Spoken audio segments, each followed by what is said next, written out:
You run more than ever. You're more disciplined, more consistent, more exhausted.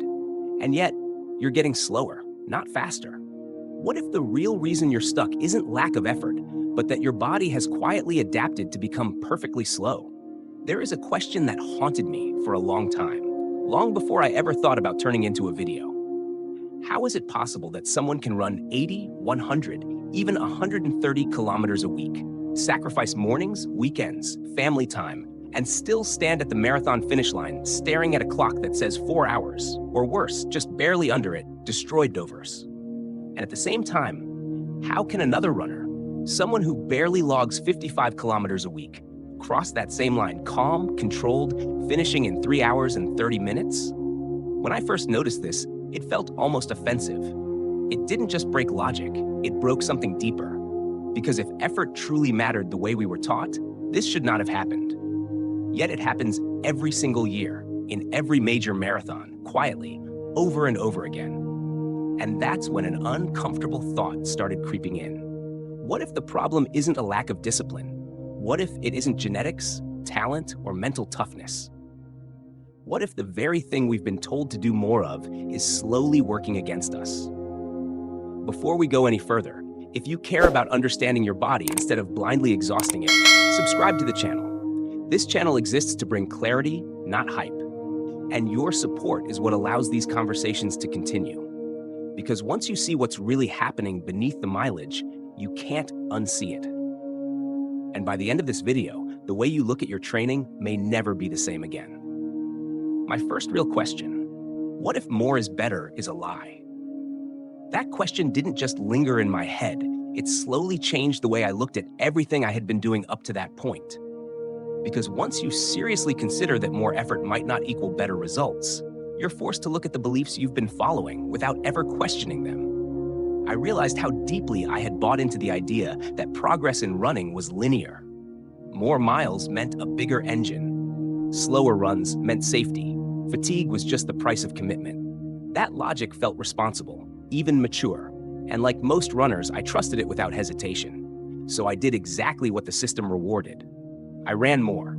I slowed down. I stacked weeks on top of weeks, believing I was building something invisible but powerful. On the surface, everything looked right. My weekly numbers climbed. My training looked disciplined. I felt like a serious runner. But underneath that structure, something was quietly missing. My pace stopped evolving. My runs began to blur together. Not painful, not hard, just flat. I wasn't getting stronger or sharper, only more accustomed to the same effort repeated endlessly. That's when the real question emerged. If the body is designed to adapt, then what exactly was it adapting into? And more importantly, was I training my body to perform or training it to tolerate stagnation? That question pushed me to look away from experienced runners for a moment and instead study what happens when the body is truly forced to change. I started paying attention to beginners, not because they had the answers, but because their bodies hadn't adapted yet. Take a man in his mid-30s, slightly overweight, no athletic identity to protect. He doesn't start with ambition. He starts with necessity. 20 to 25 kilometers a week, nothing heroic. And yet, the first weeks are brutal. Constant hunger, heavy fatigue, legs that feel like they belong to someone else. His body is confused, stressed, and uncomfortable in every sense. But that discomfort is doing something important. It's not maintenance, it's a transformation. His system has no shortcuts, so it burns fat aggressively. Mitochondria are built out of survival, not optimization. Every run sends a clear message: adapt or fall behind. Then, somewhere around the 8th week, the chaos settles. Fatigue fades. Runs feel lighter. Pace improves without forcing it. Energy spills into the rest of his life. Nothing about his training became extreme, but his biology changed completely. Watching this made something painfully clear to me. Progress doesn't come from staying comfortable longer.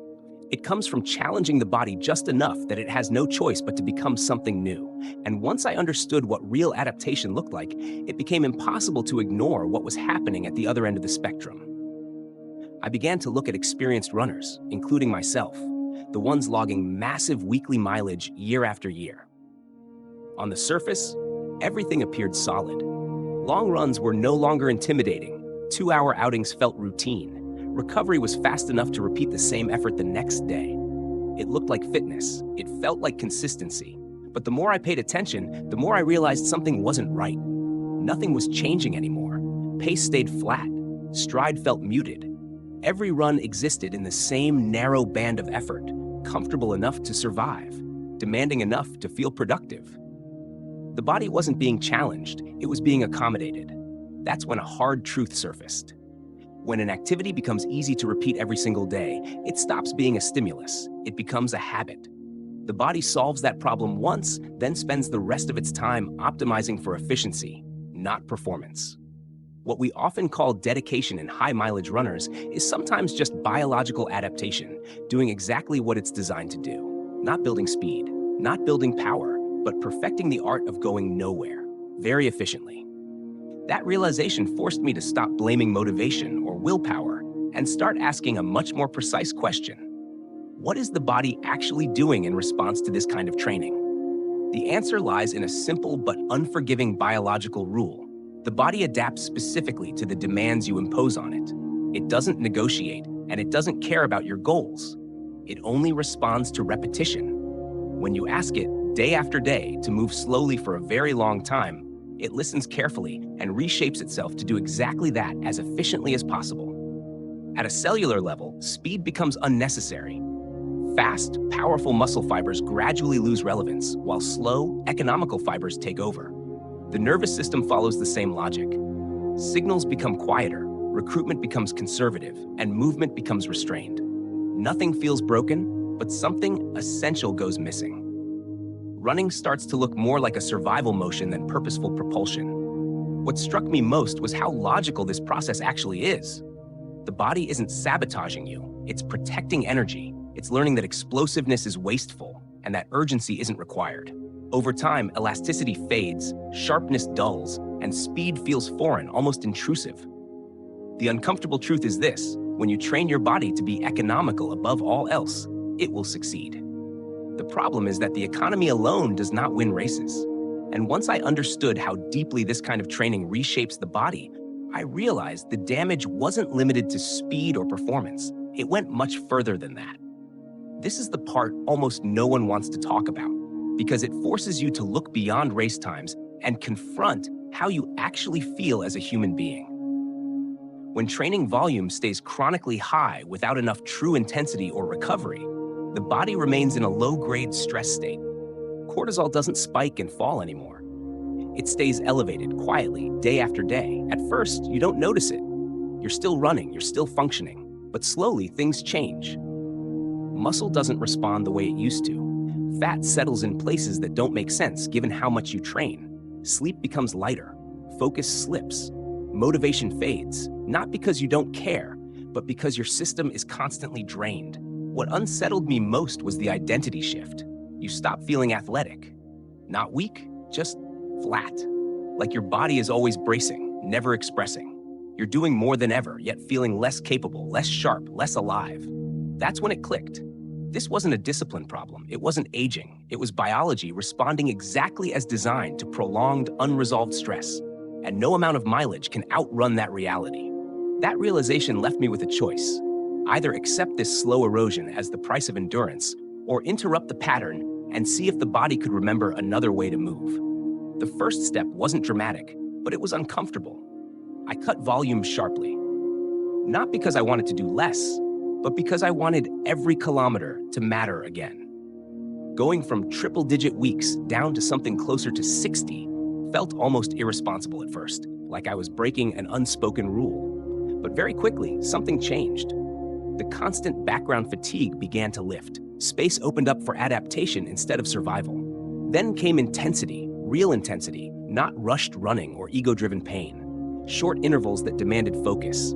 Tempo work that required control. Easy days that were truly easy, not disguised effort. Each session had a reason to exist. The final piece was strength training, and this part surprised me the most.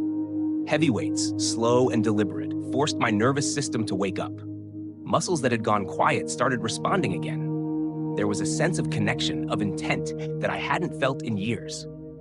Progress didn't return overnight, but it returned honestly.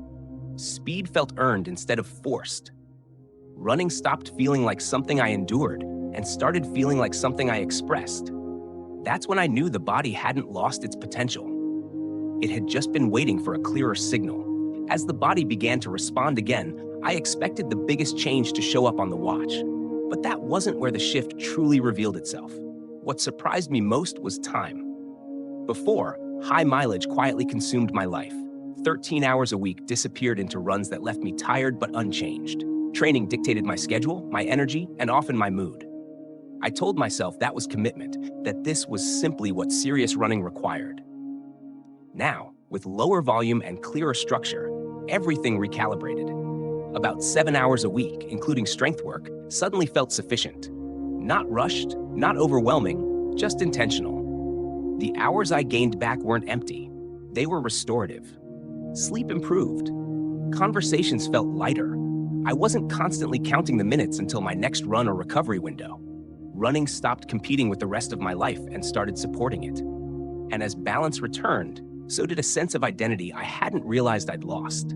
I felt athletic again, not because I was doing more, but because what I was doing finally made sense. And with that balance restored, the final question becomes unavoidable. What you do next depends on whether you're willing to look honestly at what your training is shaping you into.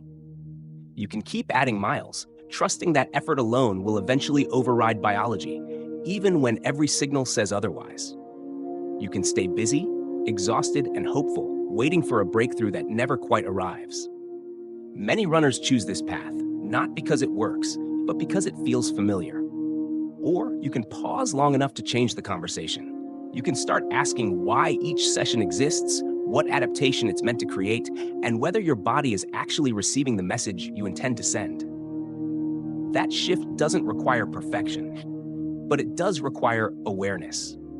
If this way of thinking resonates with you, stay connected to the channel. This is where we break down training through biology, not hype, and explore how to build performance without sacrificing health or life in the process.